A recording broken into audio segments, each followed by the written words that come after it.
Greetings everyone, this is SteamTeamRedubUK, CC Trainor-Ling, here to bring you another retro review from past seasons of The Loud House. In today's video, we'll look at a Season 1 episode in which it has a very nice ending, but the way the conflict is set up just makes things a little confusing. Today's episode is titled Sleuth or Consequences. First we'll discuss the plot, and then my thoughts and critiques with my final score. So, let's get right into it. The episode begins with Lincoln preparing to go to the A-Savvy convention with Clyde, but when he goes to use the bathroom, he sees the toilet overflowed and his sisters accuse him of clogging it. He says he didn't do it, and until someone fesses up, their dad grounds everyone, which means no convention. Lincoln begins doing some detective work to prove one of his sisters is the perpetrator, and he's joined by Lucy. Totally not suspicious or anything. They interrogate the rest of their sisters, but each one of them has an alibi, and Lisa is missing a file that keeps track on who uses the bathroom at night. Meanwhile, Lana and her dad discover what was clogging the toilet: a Princess Pony book. This makes Lincoln suspect it was really Lola who did the crime. Lola denies ever reading a book like that, but after realizing Lucy had quoted a page from the book, because Clyde was hit with the same page that Lana tossed out the window while making his way to his friend's house, Lincoln now believes he found the real culprit. He finds Lisa's missing bathroom file in Lucy's room, along with a Princess Pony poster, and his sister confesses she was the one who clogged the toilet. Being the kind of goth she is, she's worried she will be made fun of in the worst way if it was known she reads those kinds of books, but she prepares to admit the truth to clear her brother's name. Just as she's about to admit she was responsible for what happened, Lincoln announces he was the clogger and he's effectively grounded from the convention. Lucy feels so grateful knowing her brother was willing to miss his convention to keep her secret, and draws him a spooky comic book as a way of saying thanks. Well, that concludes the plot of the episode, so now we come to my thoughts and critiques. Once again, this is another classic example of relatable storylines taken from our childhoods. In this case, the Loud House does their own telling of how a sibling, usually the oldest, is blamed for something they didn't do, and the real culprit is their younger sibling. Whitney Weta, one of the show's writers, spoke about her own experience that helped inspire Sleuth or Consequences, and speaking as a younger brother, I used to blame my older brother a lot for the stupid things I did, even if it was unintentional. Usually it's the older brother or sister who gets blamed for everything, and only rarely do they willingly take the fall for their little brother or sister. That's very much true for me as it is for Lincoln and Lucy, the best characters of the episode. First, let's look at Lincoln. Not only do his younger sisters blame him for the clogged toilet, but his older sisters do the same because he's been known to do this before. You know, it's one thing to try to flush food, since I also did that once as a kid. But even at the age of 11, Lincoln couldn't just throw an ugly sweater or CDs in a trash can, maybe destroy and discard the remains. Using the toilet may not be too bright, but I can understand why blaming Lincoln was the obvious thing to do. Although it does seem very weird of them to blame him for an overflow of water when all he did was just open the door. Still, he wanted to prove everyone wrong for what happened in the bathroom wasn't because of him this time. He was good at investigating his siblings, no matter how ridiculous but true some of their alibis were, and I give him a little credit for being a tad weary of Lucy wanting to help him find the culprit. It was actually pretty clever of her to do this. Just gather some evidence to frame someone else for the crime so Lincoln can go to his convention and no one ever has to find out her secret love for Princess Pony. It was that revelation that made me see Lucy in a completely different light. She has always presented herself as a death-loving goth girl, and to find out she reads a girly book about ponies makes you look at her a lot differently. You just wouldn't expect someone like her to be into that kind of stuff, and this is clearly a guilty pleasure of hers. She said it herself. Even she needs a break from the darkness once in a while. It shows that no matter how creepy and spooky she appears to be on the surface, she does have a more human side, and it adds another layer to her character. You know, it sort of makes you wonder if Lucy wasn't really against a beach trip in the episode Sand Hassles, and was only objecting to it as a way of keeping up appearances with the Morticians Club.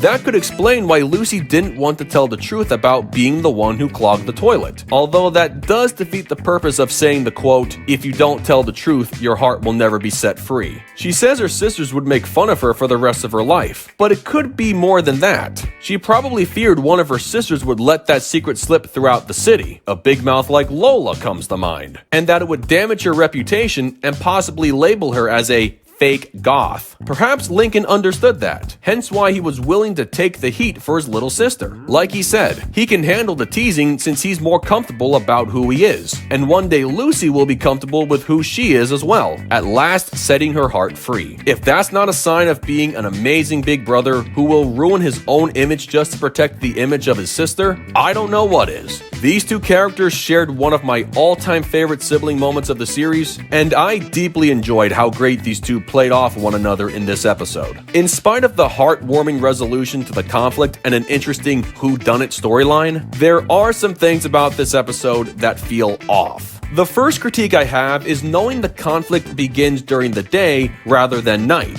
even if the seeds were planted in a flashback prior to daybreak. Everyone is already in their daytime clothes and Lincoln opens the bathroom door to see the water rushing out. Aside from the missteps of cartoon logic of water flowing from a door when someone finally opens it, I'm supposed to believe no one else used the toilet between Lincoln using it at night and him going back inside the next morning? I guess the only explanation would be they, did their business when they took a shower? Don't lie, you've done it like everyone else. So maybe they didn't have to use the toilet by itself, but that doesn't explain how the water was perfectly contained behind the door and in the toilet bowl when everyone else was going in and out of the bathroom and only just conveniently started overflowing the moment Lincoln opened the door. Shouldn't the overflow of water have taken place earlier when someone else after Lincoln used the toilet the night before? It doesn't make any sense, and I still can't figure out an explanation. Then there's Lana, who claimed to have been trying to clog the toilet for years, but could never successfully do it. So, she doesn't know how to clog a toilet, but she knows how to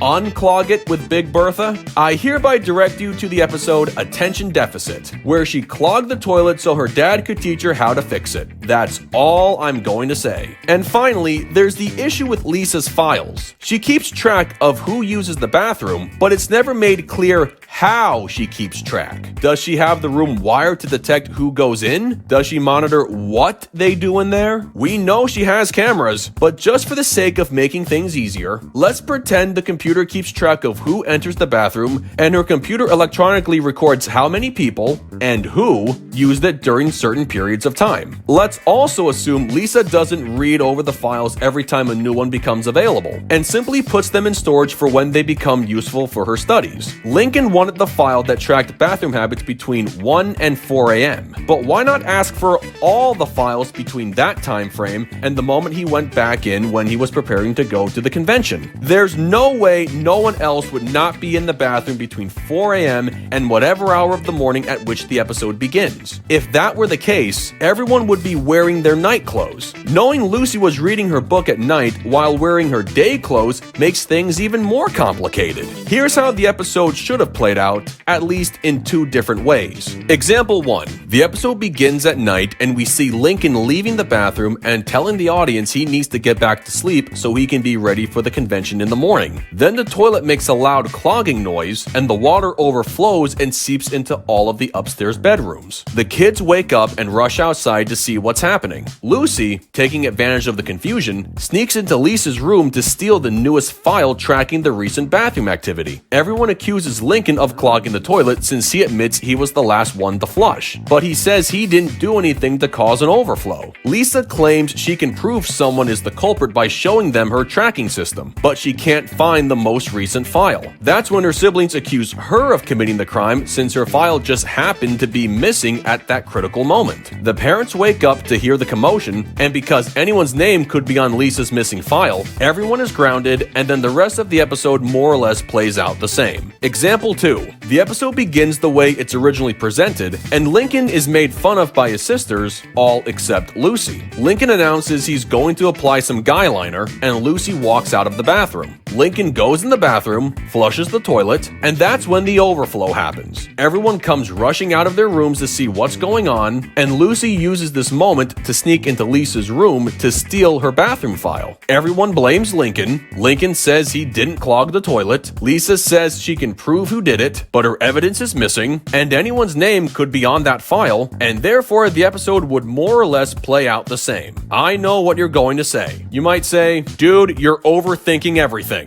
Yes, I am. And that shows how much I care. Perhaps I care too much. I try to be number one at this sort of thing, even if some of the things I say sound like number two. Overall, even if this episode has a conflict that's riddled with plot holes and moments that don't seem to add up correctly and thus making the story rather incohesive, it's the final few minutes that really count the most. Lincoln and Lucy were great, especially the part where Lincoln willingly got himself grounded just to protect his sister. He sacrificed his convention for Lucy's reputation, and that to me is outright honorable. Lucy proved she's not all doom and gloom, and her more normie side comes into play during future episodes. It was a great moment of development for both of them, and it was very reflective of how these types of situations are handled in real life big sibling, little sibling relationships, including my own. That's what saved the episode from being a lot worse than it could have been. Aside from the recurring bathroom jokes, there is really not much else to add. With that said, I give Sleuth or Consequences a 7.9 out of 10.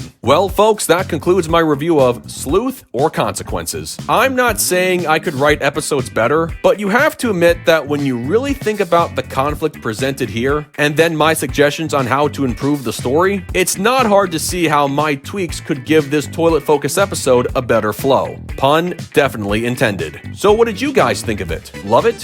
Hate it? Something you would add? Change? Keep it as it is? Let me know in the comments below, and make sure to subscribe to this channel for the latest Loud House content. That's going to do it for me. I'll catch you guys for the next video, but until then, this is SteamTeamRedubUK, CC Trainor-Ling, signing off. Peace out, home slices.